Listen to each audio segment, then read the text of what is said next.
සීයා හාන්සිපුටුවේ වාඩි වෙලා තමන්ගේ සුදු රැවුල අතගාන ගමම් ඈත වෙල්යාය දිහා බලාගෙන ඉන්නවා.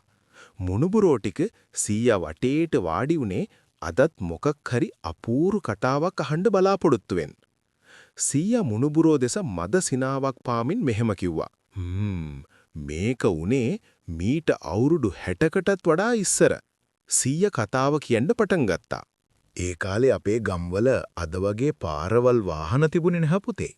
හැමතැනම තිබුණේ ලොකු කුඹුරු යායවල්, රබර් වතු, තව පාර දෙපැත්තේ පිරලා තිබුණු මල් ගස්. මමයි මගේ හොඳම යාළුව දෙන්නා, සිරිපාලයි ගුණපාලයි කොයි වෙලෙත් හිටියේ එකට. අපි ඉස්කෝලේ ඇරිලා ආපු ගමන් කරන්නේ කුඹුරට පනින එක නැත්තම් ගස් උඩ රිංගන එක. අන්න ඒ කාලෙම තමයි මට බ්‍රවුනි හම්බ වුණේ. ඌව මට හම්බ වෙනකොට ඌ පුංචි බල්ල පැටියෙක්. මමයි ඌව ඇති කරලා ලොකු මහත් කරගත්තේ. ඌට ඒ නම දැම්මේ ඌ තනිකරම තඹ පාට බ්‍රවුන් නිසයි. මම කොහේ ගියත් බ්‍රවුනි මගේ පස්සේ නෙනුවා. මම ඉස්කෝලේ යනකොට ඌ වෙල්ලිউර වෙනකම් පස්සේ නැවිත් මම පේන මානෙන් යනකම් බලාගෙන ඉන්නවා. දවසක් දවල් වරුවේ මාර රස්නයක් තිබුණේ. ගහක කොලයක්වත් හෙල්ලෙන්නේ නැහැ. හීන් දාඩිය දානවා.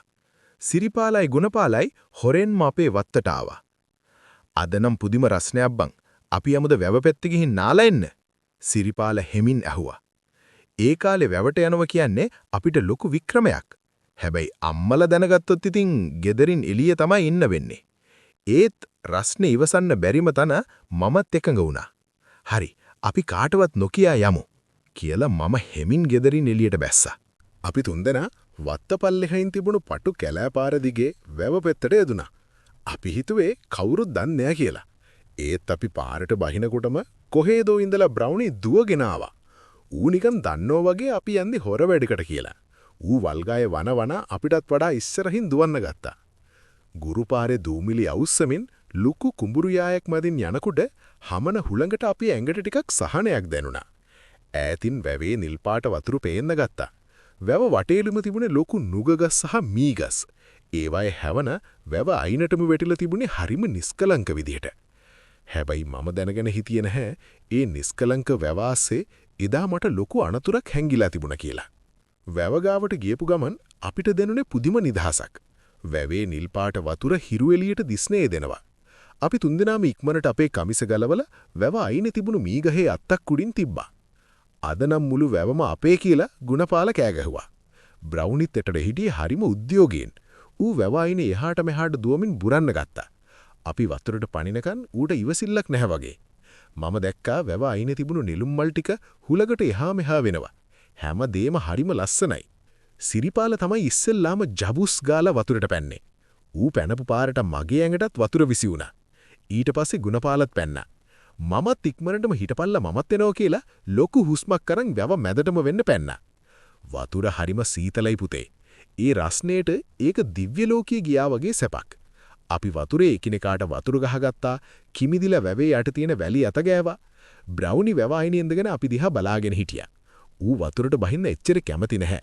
ඒත් ඌ ඇස් දෙක අපෙන් නයින් කළෙත් නැහැ. ටික වෙලාවක් යනකොට අපි තුන්දෙනා තරංගයක් දැම්ම කවුද ඉස්සෙල්ලාම වැව මැද තියෙන අර ලොකු නෙළුම් පඳුර ගාවට යන්නේ කියලා. මම හිතුවේ මම තමයි දක්ෂයා කියලා. මම හයියෙන් පීනන්න ගත්තා. යාළුවෝ දෙන්න මට වඩා ටිකක් පස්සෙන් හිටියේ. මම වැව මැදටම යද්දි එකපාරටම මට දැනුණා වතුරේ සැර වැඩි වෙනවා වගේ. මම හති දාන්න ගත්තා. ඒත් එක්කම මගේ දකුණු කකුල මොකක් හරි හීනි ලණුවක් වගේ දෙයක පැටලුණා. ඒ වැව යට තිබුණු දියසෙවල පිරුණු වැල් පඳුරක්. මම කකුල ගලව ගන්න උත්සාහ කරනකොට මම තවත් ඒකේ පැටලුණා. මගේ හුස්ම හිර වෙන්න ගත්තා. මම බය වෙලා අත් දෙක වනන්න ගත්තේ බේරගනිල්ලෝ කියලා කෑ ගහන්න හිතාගෙන වුණත් මගේ කට ඇතුළට වැහුවේ වතුර පිරෙන්න ගත්තා. මම වතුර යට ගිලෙනවා පුතේ. මම අත් දෙක උඩට දාලා දඟලනවා. ඒත් කකුලේ පැටලුණු අර වැල් පඳුර මාව පල්ලෙහාවටම ඇදලා ගන්නවා වගේ දැනුණා. මගේ පෙනහළු ඇතුළට වතුර පිරෙනකොට මට දැනුනේ මුළු ලෝකෙම කරවල වෙනවා වගේ. යාළුවෝ දෙන්න බය වෙලා ගොඩට පීනලා බේරගනිල්ලෝ සිරිපාල ගිලෙනවා කියලා කෑ ගහන සද්දෙ මට ඈතින් යහුණා. ඒත් ඒ වෙලාවේ කවුරුත් වැව මැදට එන්න හිටියේ නෑ. අන්න ඒ වෙලාවේ තමයි මම දැක්කේ වැව අයිනේ හිටපු බ්‍රවුනි එක පාරටම වතුරට පනිනවා. ඌ මීට කලින් කවදාවත් ඒ වගේ ගැඹුරු වතුරට පැනලා තිබුණේ නැහැ. ඌ හරියට ඉලක්කයක් ගත්තා වගේ මම හිටපු තැනට වේගයෙන් පීනගෙන ආවා. මම අන්තිම වතාවට වතුරෙන් උඩට මතුවෙලා හුස්මක් ගන්න හදනකොට බ්‍රවුනි මංගාවට ආවා. ඌ මගේ අතේ බාහුවෙන් හකරලා අල්ලගත්තා. හැබැයි ඌ මට රිද්දුවේ නැහැ. ඌ මාව වතුර මතුපිට තියාගන්න උපරිම හයිය දෙම්ලා. මම බ්‍රවුනිගේ ඇඟේ එල්ලුණා. බ්‍රවුනි මගේ කමිසේ කොලර් එකෙන් අල්ලගෙන මුළු හයියම දාලා මාව වැව අයිනට ඇදගෙන යන්න ගත්තා. ඌ හතිදාන සද්දෙ මට අද වගේ මතකයි. ඌ මාව අත්හැරියේ නෑ පුතේ. අන්තිමට මගේ කකුලට වැව අයිනේ වැලි පොළව දැනෙනකම්ම ඌ මාව ඇදගෙන ආවා. මම වැව අයිනේ වැලි පාරි වැටිලා වතුර වමනය කරනකොට බ්‍රවුනි මගේ මූණ ලෙවකමින් මාව ඇහැරවන්න උත්සාහ කළා. ඌත් හොඳටම හතිදානවා. ඇඟ පුරාම වතුර. එදා මම ගෙදර ගියේ හොඳටම බය වෙලා. අම්මලට මේ ගැන කිව්වම අම්මා මාව බදාගෙන ඇඬුවා. තාත්තා එදා ඉඳන් බ්‍රවුනිට සැලකුවේ අපේ පවුලෙම කෙනෙක්ට වගේ. ඌට කන්න දුන්නේ අපිටත් කලින්. බලන්න පුතේ, එදා ඒ තිරිසන් සතා නොසිටින්න අද මම මෙතන නැහැ. සත්තු කියන්නේ කතා කරන්න බැරි වුණාට පුදුම ගුණගරුක පිරිසක්.